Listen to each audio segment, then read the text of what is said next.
हे अर्जुना, तू समजतोस तेवढीच सृष्टी नाही. या ब्रह्मांडात 14 लोक आहेत आणि प्रत्येक लोक म्हणजे चेतनेची वेगळी पातळी आहे.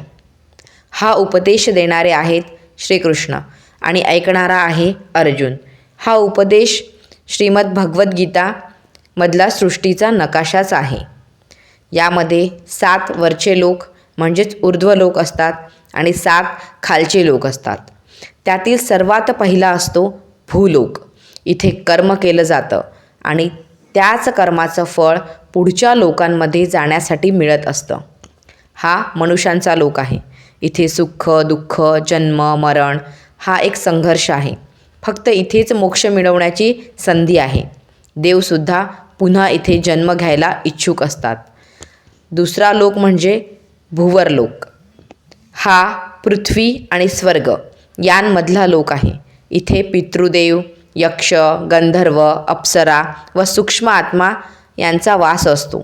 मृत्यूनंतर आत्मा थेट स्वर्गात जात नाही. आधी इथे थांबतो आणि त्यानंतरच भूवरलोक यामध्ये प्रवेश करतो. 3 नंबरचा लोक येतो स्वर्गलोक. इथे देवता इंद्र अमृत अप्सरा आहेत. इथे दुःख नाही पण शाश्वत सुखही नाही. पुण्य संपलं की आत्मा पुन्हा पृथ्वीवर येतो. म्हणूनच स्वर्ग हा अंतिम ध्येय नाही. 4था लोक येतो महारलोक, महर्षींचा लोक. इथे काळ फार हळूहळू चालत असतो. प्रलय आला तरी हा लोक कधीही संपत नाही. प्रलय आला तरीही हा लोक टिकतो. इथे राहणारे जवळजवळ अमरच असतात. 5वा लोक आहे जनलोक. सनक सनंदन सनातन ऋषींचा लोक. इथे अहंकार संपलेला असतो. ज्ञान म्हणजे पुस्तक नाही, ज्ञान म्हणजे अनुभूतीचा मार्ग आहे. 6वा लोक येतो तपोलोक. हा तपस्व्यांचा लोक आहे. इथे तपस्या म्हणजेच श्वास. इथे आत्मा अग्नीसारखा शुद्ध होतो. पण इथे साधनेचेही तेवढेच महत्त्व आहे, तपस्येचे तेवढेच महत्त्व आहे. 7 नंबरचा लोक येतो सत्यलोक. ह्यालाच ब्रह्मलोकसुद्धा म्हणतात. सृष्टीतील सर्वोच्च लोक म्हणजेच सत्यलोक. ब्रह्मदेवाचं निवासस्थान म्हणजेच ह्या लोकाला ब्रह्मलोक असे संबोधतात.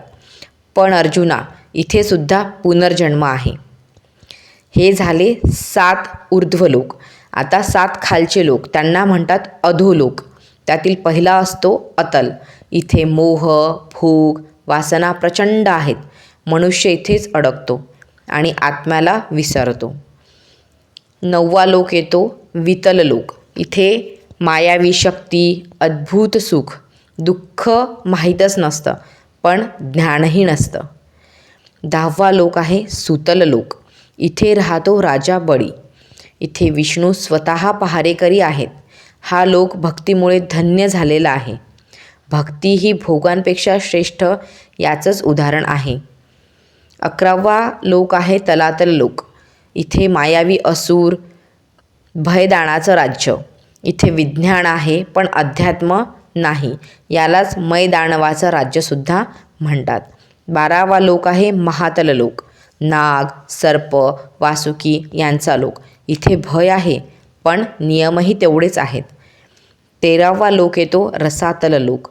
अत्यंत अंधारमय दैत्य असुर युद्धप्रिय जीव इथे राहतात. इथे प्रकाश मुळीच नाही, फक्त आहे तो अहंकार आणि अहंकारामुळेच इथे सर्व काही अंधारमय आहे. 14वा आणि शेवटचा लोक येतो पाताल लोक. भोग संपत्ती ऐश्वर्याने भरलेला लोक पण आत्मा अज्ञानात अडकलेला. सोन्याचं राज्य पण इथेही मुक्ती नाही. अर्जुना, हे 14 लोक म्हणजे जन्ममरणाची वेगवेगळी दारे आहेत. पण जो मला ओळखतो तो या सगळ्यांच्या पलीकडे जातो. मोक्ष म्हणजे वरचा लोक नाही. मोक्ष म्हणजे स्वतः श्रीकृष्णच. मोक्ष म्हणजे माझ्यामध्येच रसमय होऊन जाणे. जर तुम्हालाही गीतेचं गूढ ज्ञान आवडत असेल तर व्हिडिओला लाईक करा, शेअर करा, सबस्क्राईब करा आणि कमेंटमध्ये लिहा जय श्रीकृष्ण.